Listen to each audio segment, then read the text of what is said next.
a couple more minutes till 6 o'clock.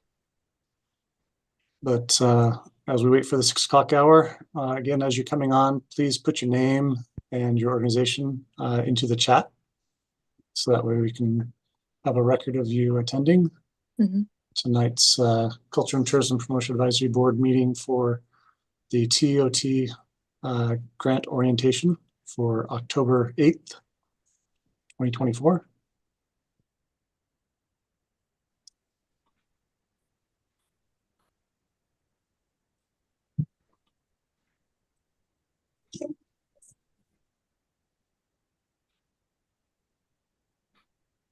We have a couple of the Cultural and Tourism Promotion Advisory Board members in attendance tonight as well. We'll ask them to put their name in the chat as well. Carly, Ryan, and any organization that you guys may be representing.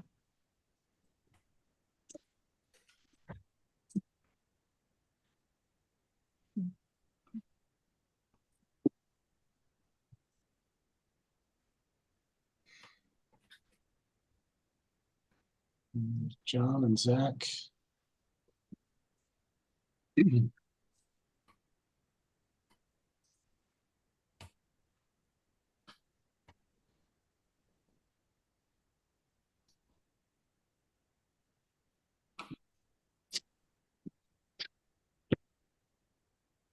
Chris? Yes.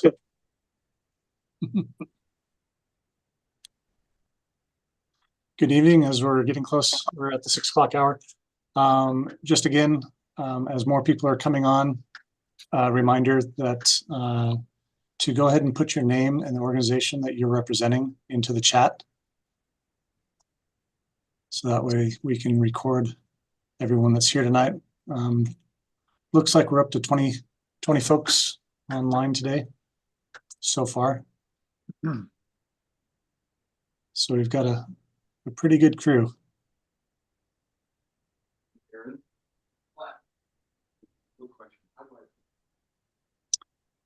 And then we'll also ask that if you're not speaking, to go ahead and mute yourself during the presentation. And if you do have any questions, please select the reactions button for raising your hand or raise your hand.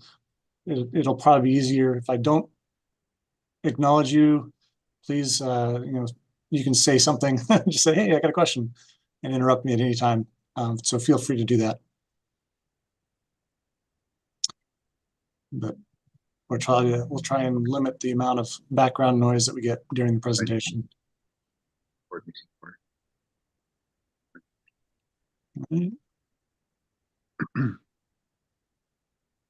Well, I'll go ahead and get started. My name is Chris Snyder. I am the City of Salem's representative for the Culture and Tourism Promotion Advisory Board. And tonight is the second Tuesday of the month, which is their normal meeting night. But tonight we're actually going to be going over the Transient Occupancy Tax, or TOT, grant orientation for the next cycle of grants, which as we get into this will be for starting July 1st, 2025 through June 30th, 2026.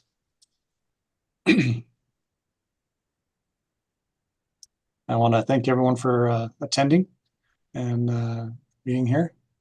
So I'll go ahead and start sharing my screen and get the presentation going.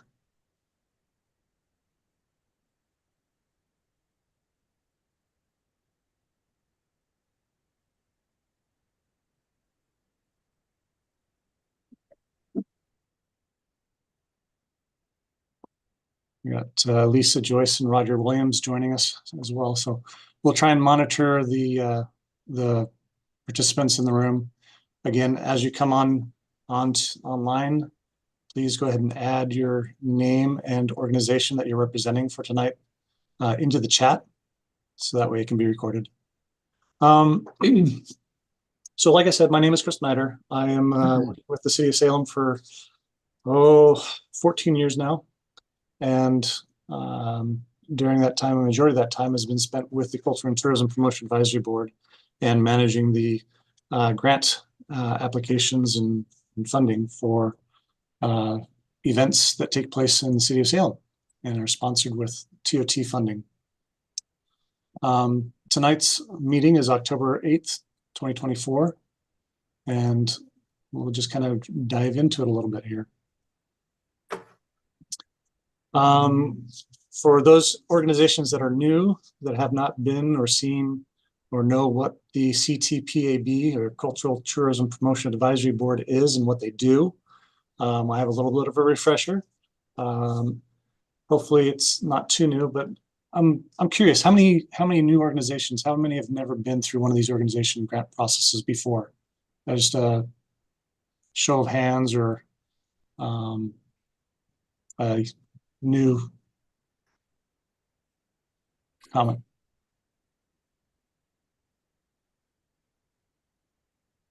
Okay, Betsy's new, yep. Anybody else?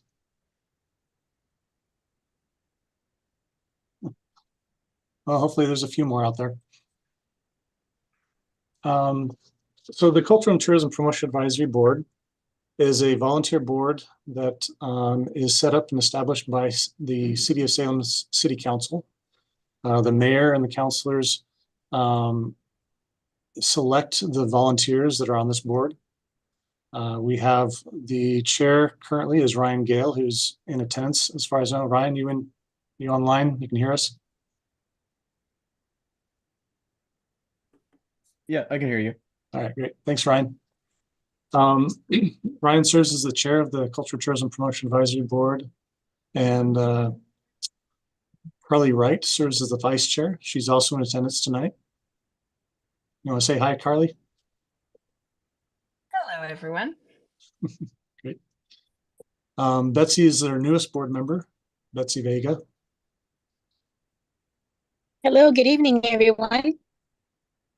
And I believe Roger Williams is online as well. Yes, I am. Okay. Don't think I've seen any other members. I think Omar is the only other one, Omar Alvarado. And then also, I'm blanking, Carly's gonna. Aaron Zysett. Aaron, yes, is not in attendance. Working out of town right now. Nope. Good. And so their role is to encourage a unified approach to promoting the city of Salem. And we do that through providing grant opportunities for events and for major tourist attractions here in the city, within city limits. And we do that through the use of transient occupancy tax monies. And that's monies that are received in the overnight stays at our hotels and motels here in the city of Salem. It's a 10.5% tax on the overnight stays for transient occupancy tax here in Salem. 9% goes to the city, comes to the city, and then 1.5% goes to the state. And we've been collecting a transient occupancy tax since 1974, so a good 50 years now. And we're governed by the City of Salem's Charter, Section 56, which has 4 main categories of what we can use that TOT money for. And those are listed here: the enhancement of entranceways into the City of Salem, so welcome signs to city limits, etc. Urban beautification generally, so mainly our parks. Most notably, obviously, Riverfront Park is one of the biggest parks that sees a lot of funding, and keep that up to help maintain it and have it ready for all the events that take place there. Bush Park is another one. There's improvements to an operation of major tourist attractions or cultural facilities. Some of those organizations are here tonight, and they represent places like the Salem Riverfront Carousel, A.C. Gilbert's Children's Museum, Deepwood Estates and Gardens, Bush House, and Salem Art Association, the Elsinore Theater, Willamette Arts Center, just to name a few. And then other activities that promote the use of Salem for conventions and conferences or just general tourism, which is usually where the events that are put on by the various organizations here fall into that category. So those are the four things that we can use our transient occupancy tax monies for.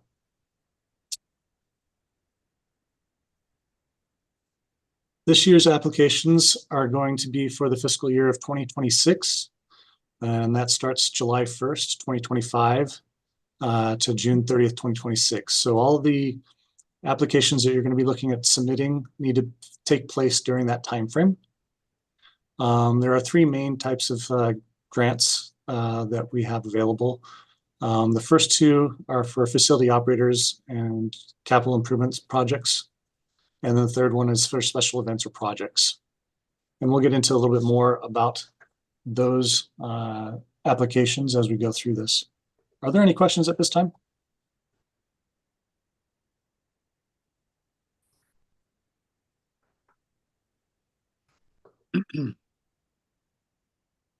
Seeing and hearing none. Let's see.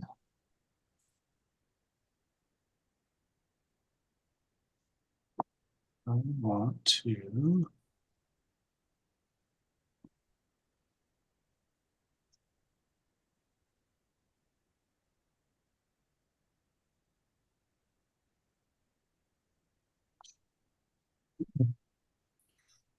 In the email that I sent out last week, everyone should have received also the link to the page where those grant applications are going to be posted and available for visiting. So I want to make sure that everyone's aware of where to find that. And we'll drop this link into the chat so that way everyone here has that. Let's see if I can find.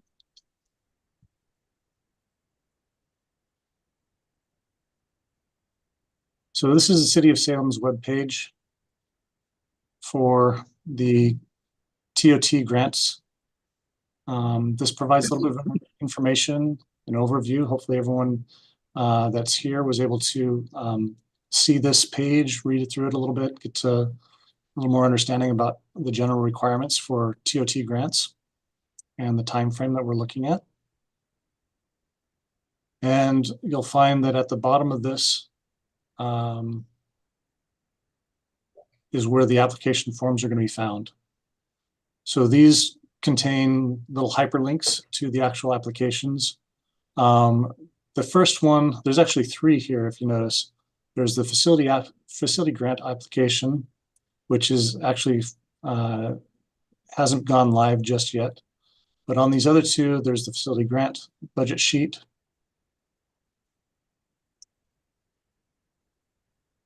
Which we'll just open it up real quick.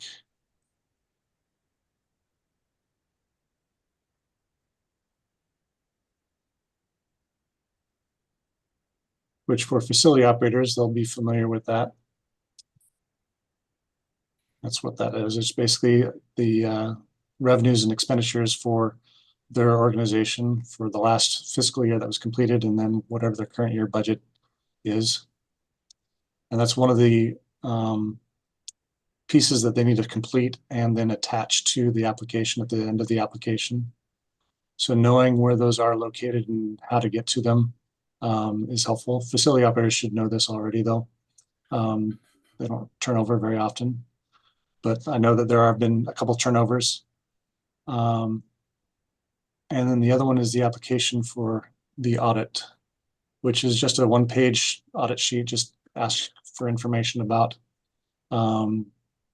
how you're doing financially.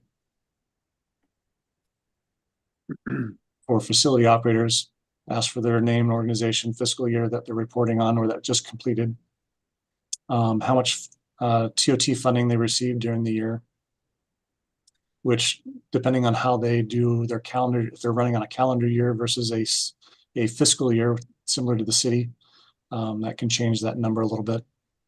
And then how things were used and funded and spent. And there's no bank statements required this year. One of the changes, and you'll see, is for facility operators that no bank statements are required, and that the form the IRS form I-990 will be the replacing those as part of the new process. Same thing for capital asset grant application and for the budget sheet for the capital assets. And then for the majority of people that are doing events, here is where there are two different types of applications. One for those organizations that currently have a nonprofit status with the IRS. So they have a nonprofit 501c3, the C4 or C6 status. And this would be their application that they would use. If you don't have that IRS nonprofit status, then there is a grant application specifically for non-501c organizations. And those applications are for up to $2,000. And then the second part of it is the event grant budget sheet, which looks like this. And it's just a simple budget sheet. It asks for, it's in an Excel spreadsheet, and it comes across, and you can put in how much TOT you're planning on receiving or requesting, and then you can change or add any of the revenue sources. So if you have other sources that you would receive, such as ticket sales or other donations from other organizations, you can put that in there. And this would be filled out. You'd fill this out ahead of time before you start answering the questions, because this will be attached at the end of the application. And there's little helpful notes, add any other in-kind revenue sources. In-kind revenue sources are those sources that there's no actual dollar amount attached to it. It's just an in-kind, it's a donation. There's just a service or no cash exchange. And that should match your in-kind column over here. And then you can change any of these titles to reflect what you're spending your money on. The only one that we do ask is that you don't change is the marketing line, and you would just use this yellow highlighted piece for how much you actually spend or plan on spending for marketing. And then down here in the yellow, it'll automatically calculate how much of your expenditures is being spent on marketing. And it'll also automatically calculate how much of the TOT monies or grant will be funding of your expenses, whether that's 10% of your expenses are funded by TOT or 50% or 60%. That's an automatic calculation as that's filled out. And then you would save that to your desktop or whatever, and then upload it to the application when you get to the end of the application. Are there any questions at this point in time about the budget sheet? No. I have a question. Yes, please. This is Christina. What is your total funding pool for this grant? So total funding pool for these grants, it's a combination of all three grants. This last year and the current year, we did $751,000, I believe. And typically the maximum amount of the TOT grant for an event is $10,000. You can ask for less. You can ask for up to that $10,000, but the board reserves the right to adjust that award if the funding or the number of grant applications come in that they want to fund doesn't support the full amount. Oh, so it is a possibility that you'll only receive partial funding based on your request? Yes. Okay. That is a potential. We'll get into this a little bit later, but you will know that answer as far as how much you're being allowed or funded in the month of March, when the board has finalized their recommendation and how much they're funding. So the March meeting is an important meeting at which time the board will make their final recommendations based on the scoring and how much funding is available. And then we'll identify how much is being funded for each application that received a passing score. Thank you. Sure.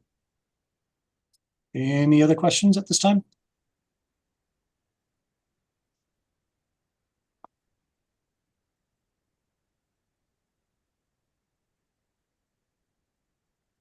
All right.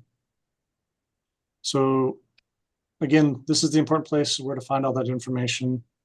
Another link on here that's going to be important is the application manual.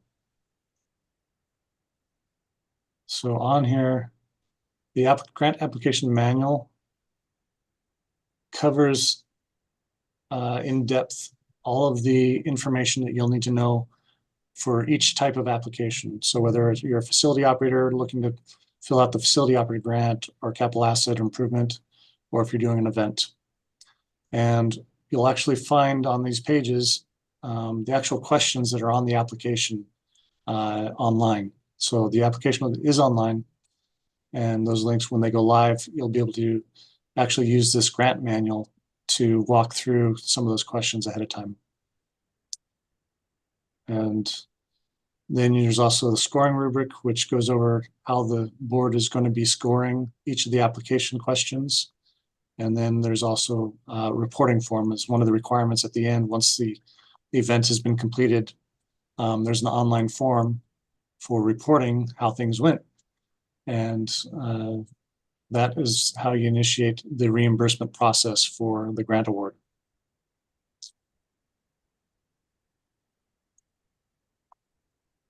So again, this covers, all the information you need to know about the TOT applications and the reporting requirements and when the due date is, and also a link to the online application portal. I have another question. Yes. Is this a grant that requires a match? The only grant that we offer that requires a match is the capital improvement grant for facility operators. So that one does require a 50-50 match. All the others, for the events, it's up to $10,000 and it doesn't have to be a match. Although the board would like to see a diversity of funding for each event. So in other words, we like to know that, if by some means that the city's not fully funding the whole event, and that there is buy-in from other organizations and other supporters for the event.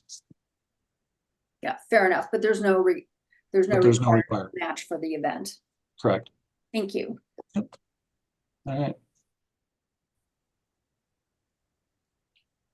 So let me go ahead and get back into.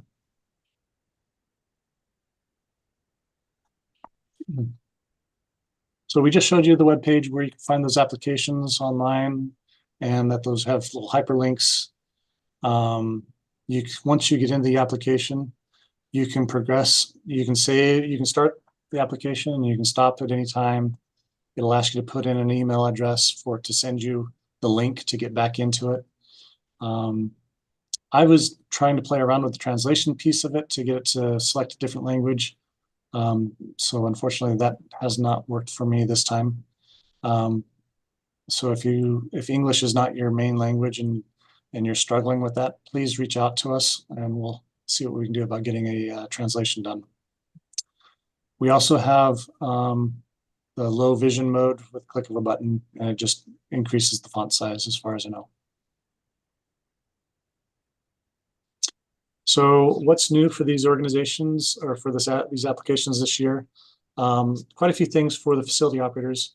First thing, obviously, no bank statements required when submitting the financial audit form, and replacing that with the IRS 990 form, and it should be for your last submitted one, the last time you did the taxes. There's a new box on there requesting information to confirm that you've completed 3 TOT grants within the last 5 years.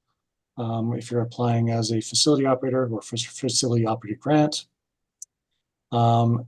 I've updated the budget sheet for a little more clarity and identifying that you can take and change the titles, line items to fit what your organization spends money on or receives money for. Another additional change is that there's not going to be a request for any, your time for requesting help or information, providing additional information will be during the application process. Once we receive your applications that's submitted online, the board has made the direction that they will not be asking for or accepting any additional information related to your applications.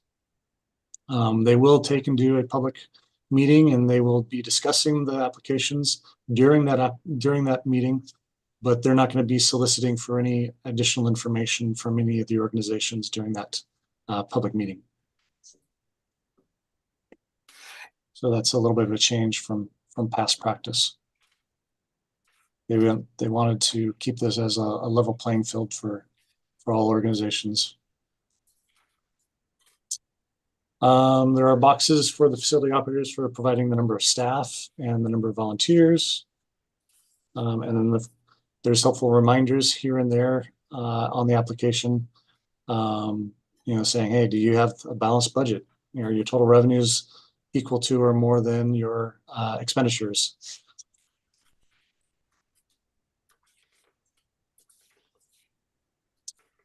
Again, getting back to the qualifications, all applicants need to be a 501c3, C4, or C6 status and provide a copy of their IRS letter on the application at the end. Zach, I see you have your hand raised. Do you have a question? Yeah, I just had a clarification on that public meeting. Do you mean that the applications, we won't submit extra information, or that they will not ask us any questions like they have in the past years? They won't be asking any additional questions during the meetings, as they have done in the past. And then are we still required to go, or I mean, technically we're not required, but are we still encouraged to go to those meetings, or is that not part of the, since they can't ask us any questions, we don't need to answer any? You got it. So in the past, the board would require organizations that applied for TOT grants to attend the January and February meetings whenever their application was going to be reviewed. So that way they could ask additional questions or clarifying questions if there was any confusion in the application. This year, during the review of how things went with the board members decided that they wanted to limit or distance that influence on the scoring. So they decided that they won't be accepting or asking any additional questions of organizations during that public review. So hence, it's not a requirement to attend the December, January, or February meeting. But I always strongly encourage everyone to either watch the video afterwards for the March meeting to find out if they've been awarded or recommended for award for the budget cycle. Is there any other questions? Thank you, that answered my question. Yes. Okay, thanks, Zach.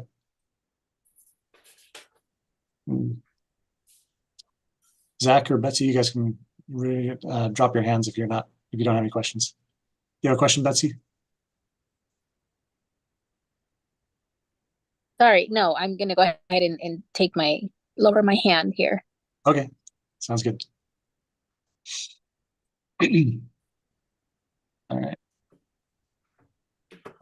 Let's see, where were we? If you don't have the IRS nonprofit status, there are smaller events for up to $2,000. So that exception is available for organizations that are not a nonprofit. Those are smaller grants for events. You can submit one application for an event of up to $2,000. So Chris, I do have a question, sorry. Yes. Yeah, go ahead. So basically what I'm understanding as well is that if, let's say, some applications are not complete or have that incomplete status, and I'm just assuming that this may have been in the past. So what happens to those applications that may not be complete thoroughly, as well as others? Well, so it's possible that can happen. The online application does have a few required questions that need to be answered as part of the requirement to be able to advance forward, to be able to submit. Now, of course, it's not perfect, so it is possible that there may be some missing information, and you can still get to the submit button and hit submit, and it goes through. We, as staff, will do a review as they come in to do a technical review just to see, hey, were the questions answered, or was there some answer placed in each of the questions as a technical review. As long as there's still time, it hasn't reached November 18th when the due date is, and you submitted early, then we have time to take and review and notify you that, hey, something was missing. Did you really mean to submit it at this, like this, or without this information? And we'll do that. Otherwise, it's going to be up to the board to determine if they want to accept that application as submitted or not.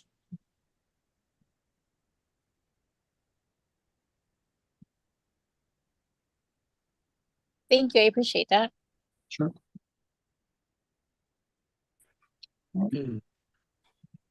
Let's see. So another criteria is that all of the events and stuff like that take place that are being funded need to take place within the city limits, and that for the events, the applications should not be used for promoting, a fundraiser type stuff. It should be, a general event that everyone can attend, and not be a fundraiser for the organization, especially if they're not in the cultural and tourism field generally. I know that doesn't sound.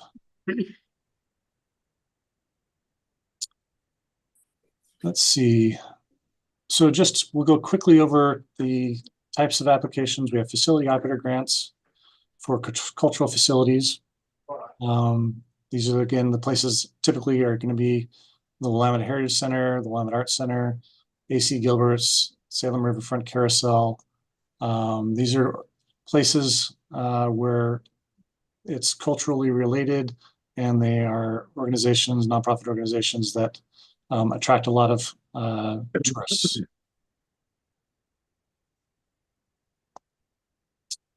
So there are some qualifications with that. For a facility operator, they need to be within city limits, and they need to have a minimum annual attendance of at least 3,600 patrons a year, be open 12 months out of the year, spend 3% of their budget on marketing annually, and have at least 1,000 square feet or more of space open to the public, or for performances, have 100 performances per year. And they're limited to 3 grants per year as a facility operator. Typically, facility operators know this, that they will apply for a facility operator grant. So that's one application. If they have any capital improvement needs, they can use a capital improvement grant for that need, whether that's an HVAC replacement, flooring, lighting, those kind of structural replacements that need to take place to be able to prolong the longevity of the facility. Or they can do an event or 2 events in place of to be able to round out the 3 applications. For all other organizations that are a nonprofit organization, they can do 2 events if they so choose, and submit 2 applications for 2 events.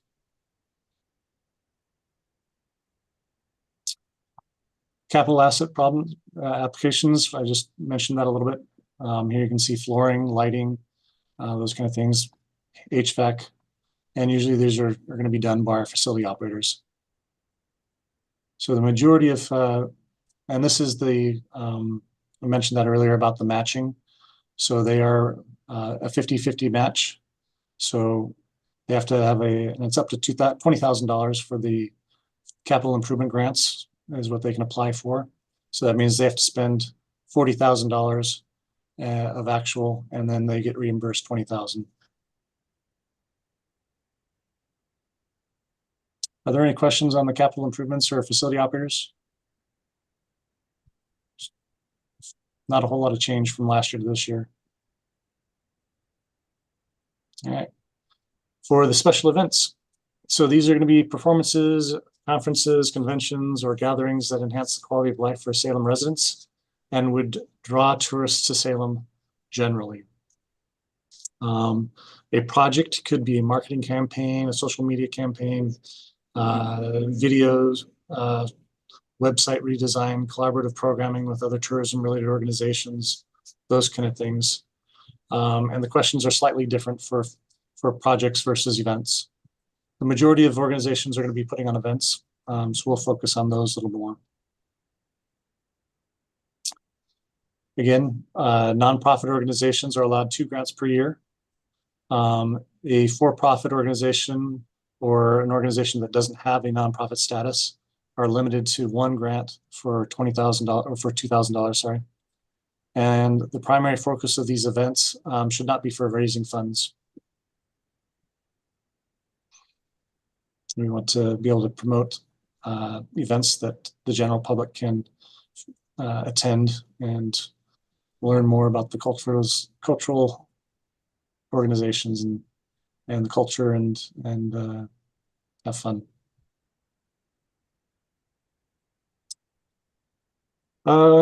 Events need to take place within the city limits, so that's one of the requirements.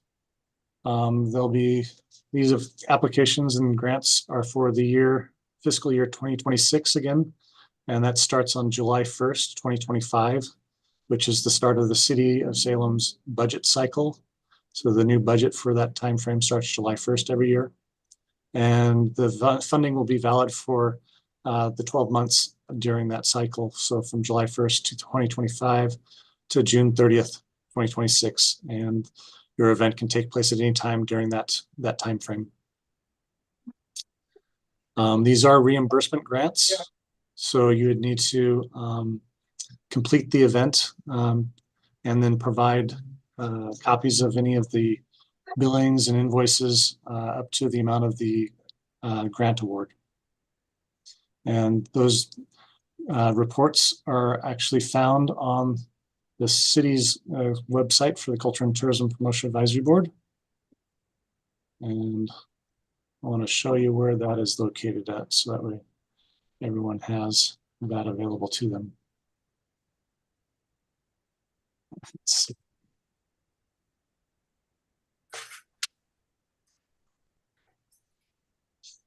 So from here, there is a link to the Cultural and Tourism Promotion Advisory Board page. We won't do the one in Dutch. So this is the Cultural and Tourism Promotion Advisory's webpage, and I'll drop that into the chat as well, so that way everyone has a copy of that and can find it.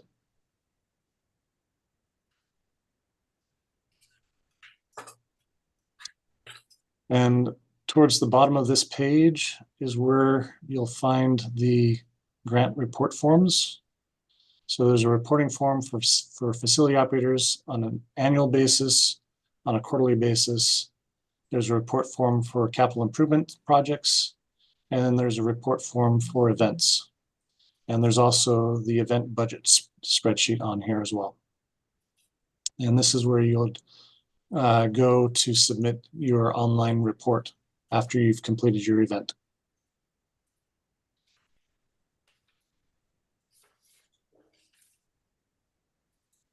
And now it's switched over to Dutch.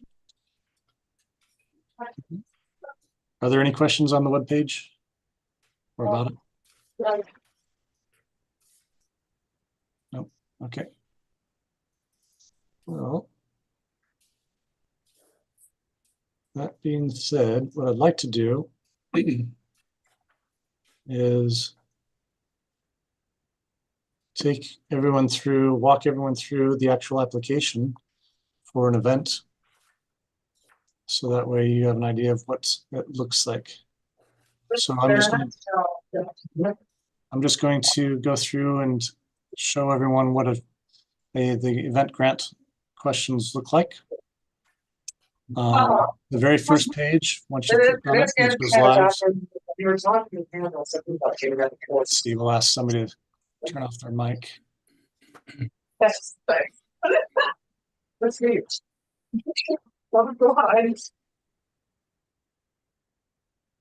There we go. All right. So you'll have your event or project title. So we'll say it's a carnival. Funding request, how much you're requesting. So $8,000, what we'll put in here. Based on that dollar amount, it falls within the large grant classification. So you'd select large grant. We'll say it's the Friends of the Deepwood Estate and Gardens. We'll add their tax ID number, your contact information, in other words, who's submitting and who we can ask questions to. Your title, the mailing address, your phone number, your web address, and then please provide any social media links for either any of the available here, Facebook, TikTok, Instagram, or YouTube. And then your address, email address. And this will be the email address that the application completed form will be mailed to. I automatically get a copy, and then there'll be a copy emailed to whoever puts whatever email address is put in here. We're going to say this is an event, and then hit next, and it'll take us to the next page. And new this year, you'll see that there is a character count here. And so let's see if I have something that I can use real quick.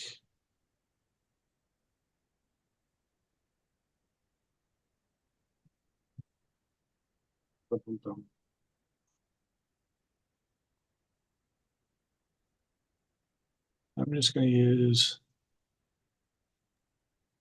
So I have a question, Chris. Yes.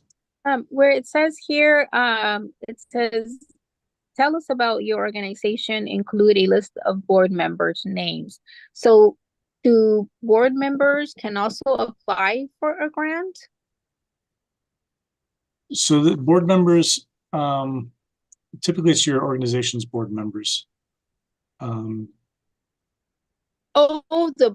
The organization, and if they have a board member. Okay. Thank you for the Yes. clarification. Appreciate that. Yes. Thank you. Yep. So here is, tell us about your organization. So we'll use Inglewood Forest Festival and their write-up basically, and we copy and paste their information about their board members and everything in here. As here's where you can see the count. So 2,859 out of 7,500 is how much has been used for this section.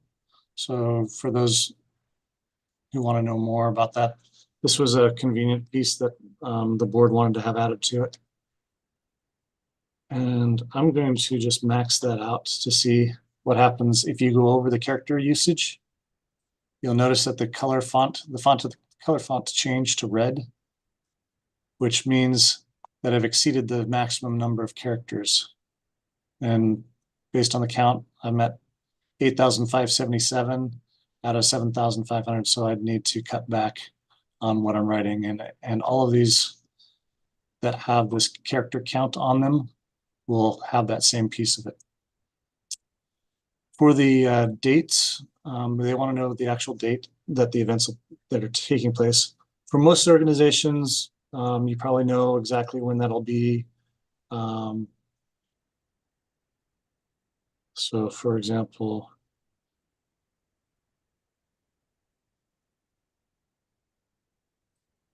Saturday, August 4th or August 10th, 2024. And so it'll probably be the same time frame in October or Saturday, August 25th. And you can look up on the calendar to see what that is. So Saturday will be the 9th. So basically this box is just to say, okay, when's the event going to take place? And if it's on a single day, that's great. You can do it that way. If it's multiple dates, you can add multiple dates to it. You know, where's it going to be located? Since we're Deepwood Museum and Gardens is what we're looking at, that's where it'll be located. If it's some other place, put in where that's at, so that we know where to look for that. Each of the red asterisks here is a required field, so you have to have something provided in order to be able to continue on through the application. So that's a little helpful tip on that. Describe in detail your marketing plans.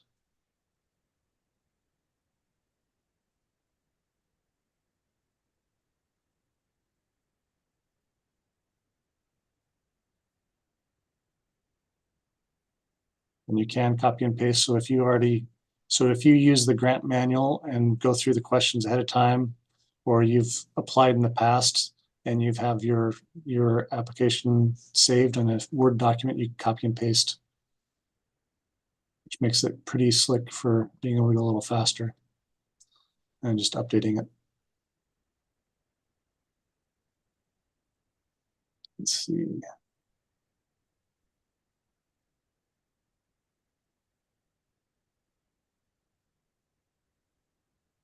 There we go. Here's the funding goals for the top board. They want to promote increasing the economic impact of tourism in Salem.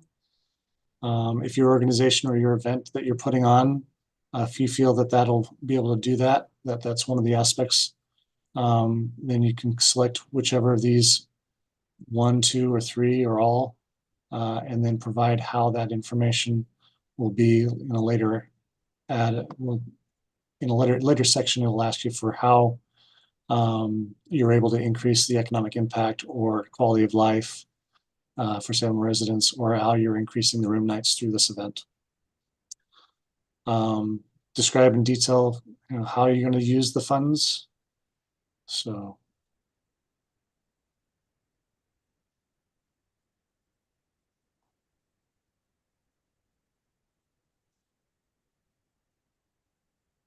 okay, we got the count 1605 out of 2000, so we're good on that. Identify, so usually if it's an event, the first outcome that we're wanting to know is attendance and how you're going to count that, whether that's through ticket sales or counting at the gate, whatever that may be. And then out of the 3,000 in attendance, how many do you think are going to be Salem residents versus out-of-town guests? And out-of-town tourists are anyone that's coming from approximately 50 miles away. And then how many of those out-of-town guests do you think will be spending the night? And then you can calculate the estimated percentage of that total. The second outcome for the event is one that you can choose. You can look in the grant manual for examples of event outcomes. In this case, we're choosing trying to maximize or increase more diversity in the guests that come to Deepwood, and then explain how you're going to meet that goal or identify that goal, and how you're going to track that goal.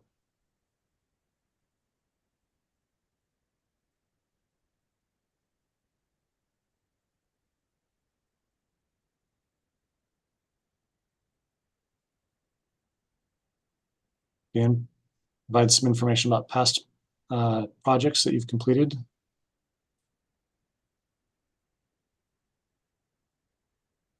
Budget, list any type of budgetary information that you have. So other sponsors, how much you think you'll receive.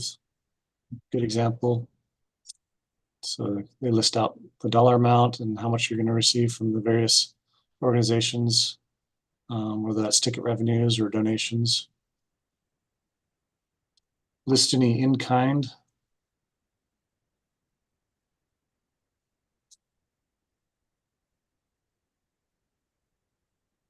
So marketing from various press releases, Travel Salem, Statesman's Journal, Salem Reporter, radio ads, that kind of stuff, where they provide either a good or service, but don't take payment for that.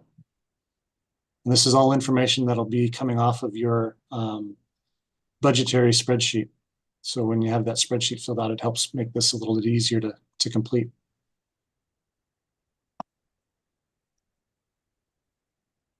And then this is a budget summary.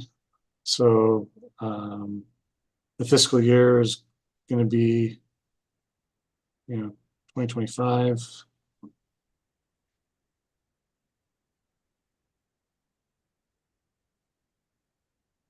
Total revenues, whatever is on your budget sheet should match. So you should take all this information off of your budget sheet.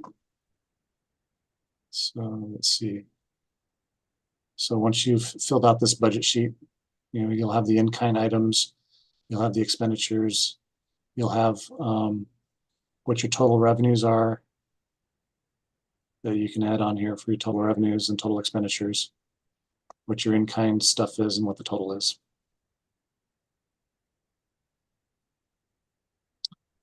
And then here you are at the end.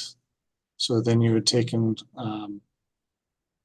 upload your document for your grant, or sorry, for your budget sheet.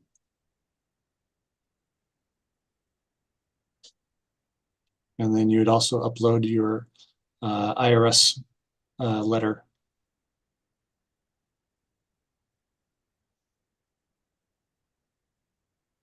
And then submit it. But before I do that, I also want to say up here after the very first page, this save and continue later button will show up. And this is where you enter in an email address that you want to have. If you need to stop anytime through the process, you can enter your email address and then hit save. And then it'll email you a link for coming back to work on your application again, if that's needed. So that's where that is located. Otherwise, once you get to the end, hit submit. And it just tells you about the possibility of not having it completed. And then I would normally receive an email saying, hey, we just received this and it's been submitted. So there's my email. And here is my application that I just submitted. So this is what it looks like on the backside for review by our board members.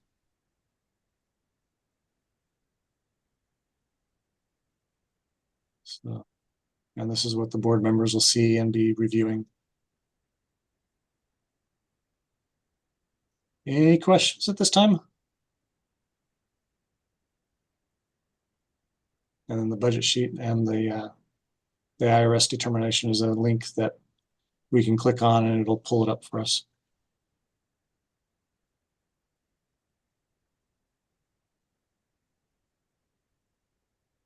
All right.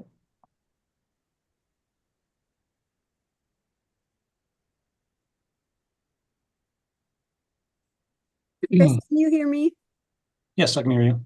This is Kelly, and I work with Chris, and I just want to really encourage everyone that the deadline is the deadline, November 18th. So if you turn your application in ahead of that and you have questions, we can help you. Like if you struggled with the budget sheet or something, ahead of November 18th, we will help you, and we're happy to help you. But after November 18th, you've missed the deadline. So be sure that doesn't happen. Thanks, Kelly. Let's see. So again, application deadline is November 18th by midnight. Other important information, we can do the technical review. We just go through and make sure that the questions have been answered or there's something in there. The board will start the review on December 10th. They'll usually do the facility operators and capital improvement grants first, and then January and February meetings will be going over all the events and project applications. The scoring will be due after the final February meeting, and the March meeting, March 11th, will be the night that the board will make their final recommendations for funding. And that'll also be the night that if you're curious about, hey, is our application, was it successful? Are we getting funded or not? That would be the very first night that you're going to be able to know for sure. Then what happens after that meeting is all the applications, all the funding for that information goes to the city council through the budget process. So I get it entered into the budget process for adoption in the budget. And ultimately the city council, when they adopt their budget for the next fiscal year, these applications or these awards, grant awards, will be in them and adopted at that same time. And then city staff will send out an email to each of the organizations that are receiving funding, notifying them of the funding amounts, and a contract will be included with that for signing and returning or initiating the event that takes place during the next fiscal year. And once you've completed the event, you'll need to go to the reporting page and submit a report showing that you've completed it. Include and upload your invoices, summary, how much was spent, how much the event cost you, and at least up to the amount of the grant award. And then within 2 weeks of receiving that report and those invoices, a check will be cut and mailed to those organizations with the address that we have on file.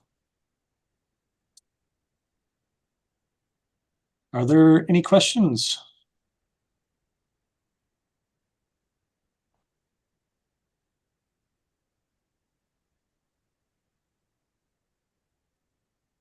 Did we lose anybody along the way? I want to say thank you, Chris. This is great information as a board member and also as Edith here, who's also participating for the first time. I think it was very thorough, and I appreciate you going through the app. Thank you, Betsy. This is Beth from Kaling Valley Society. Last year, there was an adjustment in funding because of how much TOT money came in. Do you have any anticipated budget for that? No, I anticipate that the funding will be around the same dollar amount as far as total TOT awards, $750,000. The interesting thing about these funds for these grants has a lot to do with how many applications are scored and receive a passing score. Last year was a record number of applications that we received. In previous years, we'd had like 38, 40, applications. Last year we had like 52 or 55 applications, and we funded 40, we funded 50 of them. But we did have to lower, organizations' request for when they were requesting the full $10,000. We weren't able to fully fund all 50 at the 10,000, but we could fund all 50 at 8,000 or 80% of their request. And that was the first time that we've had to do that. So it's interesting. It's an interesting dynamic.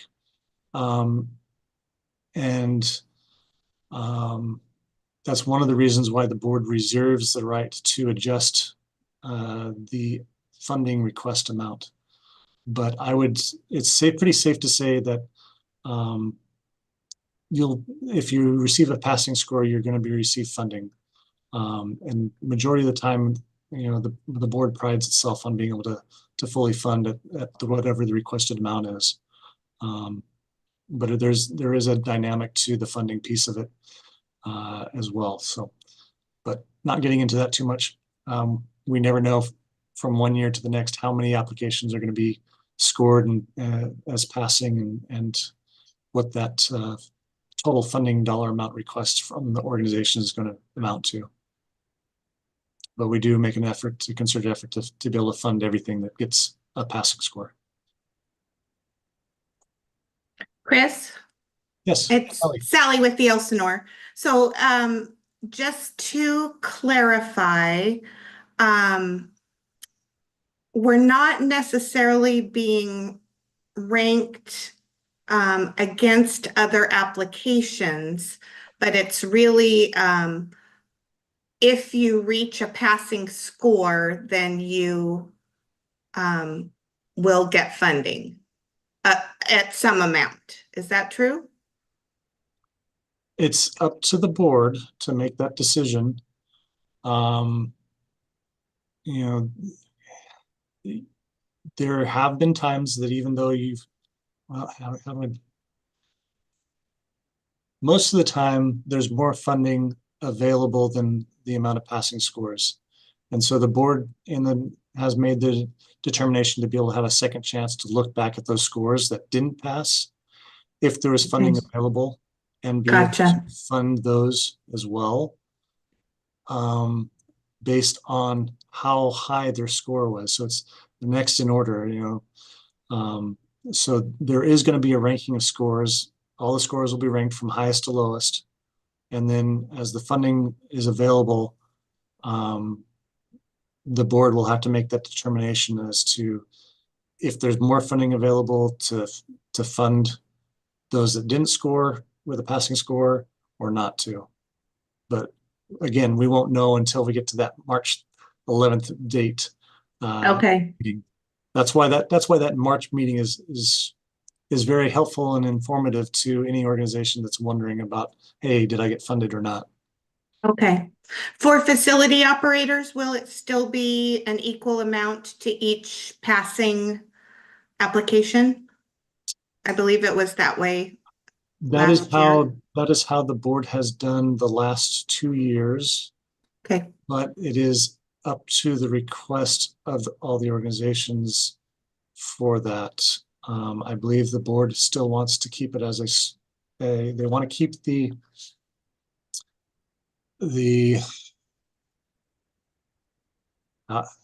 scoring aspect of the applications. And so there is still the possibility that a facility operator doesn't score high enough to be funded. If that happens, that's still a possibility. The ranking will still take place.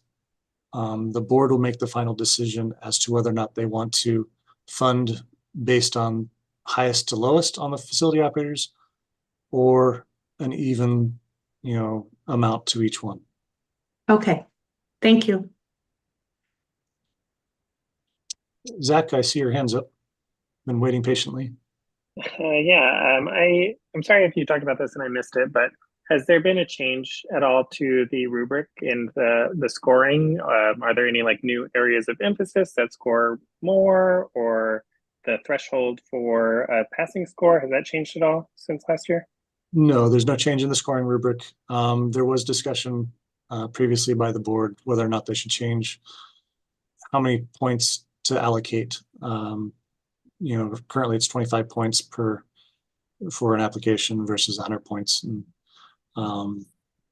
there's not really that much of a difference. It's still going to be based on, you know, a percentage of the total. So there was no change in how the scoring rubric is applied or the points applied from last year to this year. Okay, great, thank you. Are there any other questions? We have board members online too, that if your organization has a question directly for one of them, maybe wondering what do they look for when they're reviewing that kind of question or anything like that.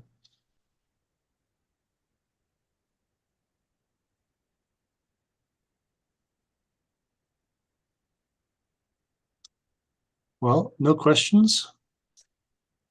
Well, I guess you're making it easy. I guess we can call it a night. Thank you all for attending. The online application will be live on Thursday afternoon. And at that point in time, organizations are welcome that have attended to go ahead and start completing their application for this next year. And as always, feel free to reach out, either email, phone call, or whatever, to myself or Kelly, and we'll be happy to answer or help out in any way that we can while you're going through this process. Again, thank you. If there's no questions, we'll call it a night. All right. Thanks, everyone. Thanks, everyone. Have a good night. Thank you. Thank you. Thank you.